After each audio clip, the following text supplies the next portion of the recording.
Movie के starting में हमें फ़ी को दिखाया जाता है जो कि हमारी मूवी का मेन लीड है। वो एक रिच सीईओ है।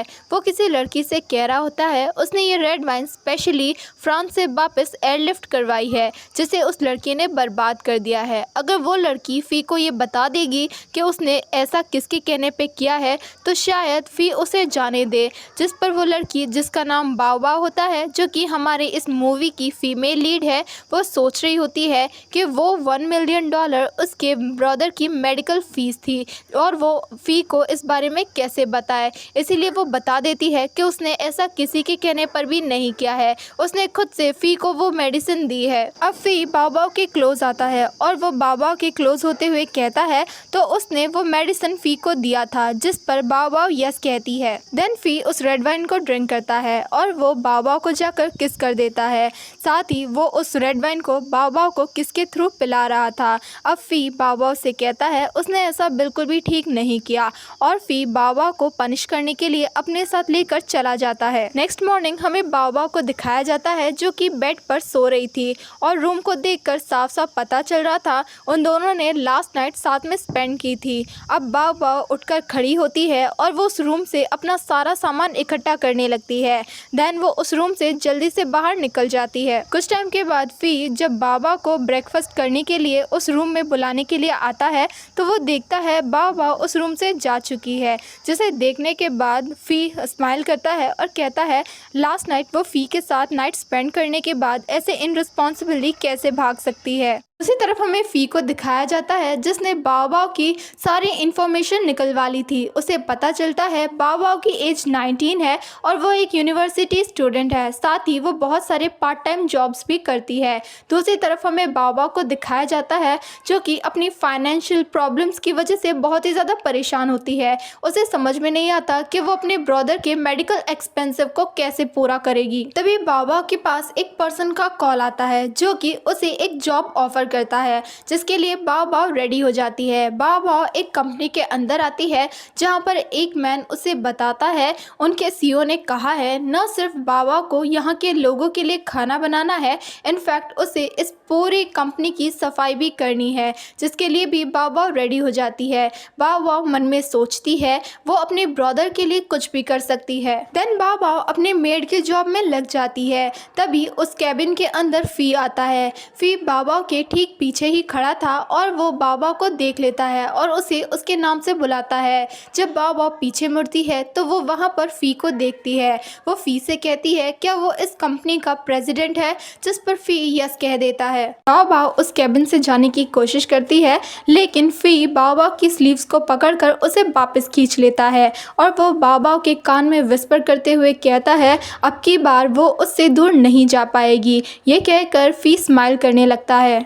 फ़ी के जाने के बाद बाओ बाओ सोचने लगती है ना जाने अब फ़ी उसे कितना ज़्यादा टॉर्चर करने वाला है। देन सीन शिफ्ट होता है और हमें फ़ी को दिखाया जाता है जो कि अपने कैबिन में बैठकर कुछ ऑफिस वर्क कर रहा था। उसी कैबिन के अंदर बाओ बाओ भी क्लीनिंग कर रही थी। तभी वहाँ पर एक लड़की आती है जो कि जाकर फ़ी के पास वाली चेयर पर बैठ जाती है और वो फ़ी से कहती है उसने फ़ी को बहुत ज़्यादा मिस किया। और बाओ बाओ भी उस लड़की को देख रही थी और वो सोचने लगती है वो लड़की कौन है और क्या वो फ़ी की गर्लफ्रेंड है। लेकिन जब उस लड़की की नज़र बाओ बाओ पर जाती है तो वो फ़ी से बाओ बाओ के बारे में पूछती है, जिस पर फ़ी बता देता है उसने बाओ बाओ को एज अ मेड उस लड़की के लिए हायर किया है। ये सुनने के बाद वो लड़की बाओ बाओ को घूरने लगती है। देन हमें नेक्स्ट डे का सीन दिखाया जाता है। बाओ बाओ अपना काम कर रही थी लेकिन तभी वो लड़की आकर बाओ बाओ का रास्ता रोक लेती है और वो बाओ बाओ से कहने लगती है उसने सोचा नहीं था कि फ़ी अपने लिए इतनी ब्यूटीफुल मेड ढूंढेगा। साथ ही फ़ी ने उसे ये भी कहा है कि बाओ बाओ उस लड़की के लिए भी सर्व करेगी।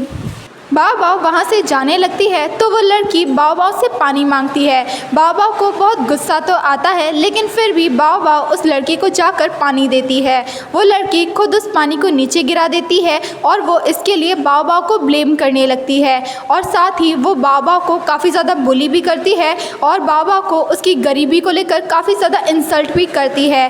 साथ ही वो लड़की बाओ बाओ से ये भी कहती है अगर बाओ बाओ नी डाउन होकर उससे अपोलोजाइज़ करेगी तो शायद वो बाओ बाओ को माफ़ कर दे। ये सब सुनकर फ़ी भी वहाँ पर आ जाता है और वो कहता है ये सब कुछ क्या चल रहा है, जिस पर वो लड़की फ़ी के पास जाकर ड्रामा करने लगती है जैसे कि बाबा उसे बुली करने की कोशिश कर रही है, जिस पर फ़ी भी उसी लड़की का साइड लेता है और वो बाबा उससे कहता है क्या बाबा उस लड़की से जेलस है, जिसे सुनकर बाबा को गुस्सा आता है और वो वहाँ से चली जाती है और फ़ी भी बाबा को जाते हुए देख रहा था। अब ये सब कुछ देखने के बाद तो उस लड़की को काफ़ी ज़्यादा खुशी होती है और वो फ़ी से कहने लगती है फ़ी बहुत ही ज़्यादा काइंड है, जिस पर फ़ी कहता है अगर उस लड़की का ड्रामा ख़त्म हो गया हो तो वो यहाँ से जा सकती है, जिस पर वो लड़की काफ़ी ज़्यादा गुस्सा होती है और वहाँ से चली जाती है। अब टाइम स्किप होता है और हमें बाबा को दिखाया जाता है जो कि फ़ी पर बहुत ही ज़्यादा गुस्सा होती है और वो फ़ी का सारा गुस्सा प्लांट्स को कट करके निकाल रही थी। इसी बीच बाबा को उसकी फिंगर में चोट लग जाती है और बाबा जब उस रूम से बाहर जा रही थी तभी फ़ी उस रूम में एंटर होता है, इसीलिए वो उन दोनों की टक्कर हो जाती है। जब फ़ी की नज़र बाबा की फिंगर पर जाती है तो उस पर कट लगा हुआ था। फ़ी बाबा की केयर करने लगता है तो गुस्से में बाबा अपना हाथ फ़ी से छुड़ाती है और गुस्से में वहाँ से चला जाती है। देन बाबा फ़ी के बटलर के पास जाती है और वो बटलर को अपने रिज़ाइन के बारे में बताती है, जिस पर बटलर कहता है बाबा रिज़ाइन नहीं कर सकती बिकॉज़ उसने एक कॉन्ट्रैक्ट साइन किया है।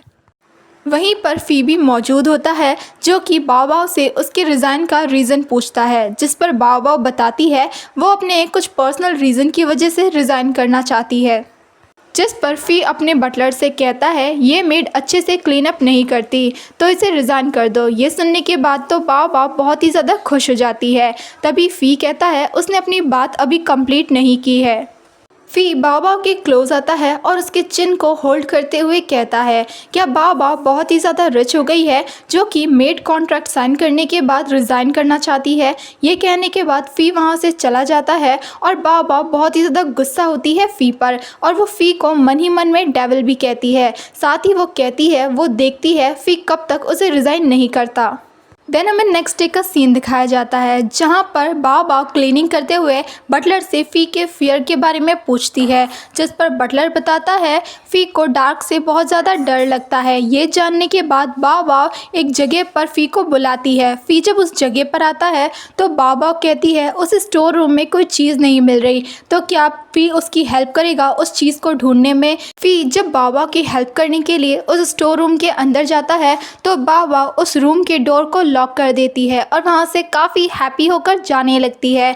तभी बाबा को फ़ी की टेंशन होने लगती है कहीं फ़ी के साथ कुछ गलत ना हो जाए। ये सब सोचने के बाद वापस बाबा उस जगह पर जाती है और उस डोर को खोल देती है और वो देखती है फ़ी एक कोने में छिपकर बैठा हुआ है। बाबा फ़ी के पास जाकर बैठ जाती है और वो फ़ी से कहती है उसे क्या हुआ है, जिस पर फ़ी डर की वजह से बाबा को हक कर लेता है और कहता है उसे डार्कनेस से बहुत डर लगता है। ये जानने के बाद बेचारी बाबा को भी फ़ी पर काफ़ी तरस आता है और वो फ़ी से कहती है उसे डरने की कोई ज़रूरत नहीं है, बाबा उसे प्रोटेक्ट करेगी। और मन ही मन में बाबा ये भी सोच रही थी फ़ी बहुत ही ज़्यादा हैंडसम है। तभी वहाँ पर वो चिपकू लड़की आ जाती है और वो उन दोनों को ऐसे देख लेती है। वो उन दोनों से कहती है तुम लोग यहाँ पर क्या कर रहे हो, और वो गुस्से में उस जगह से चली जाती है।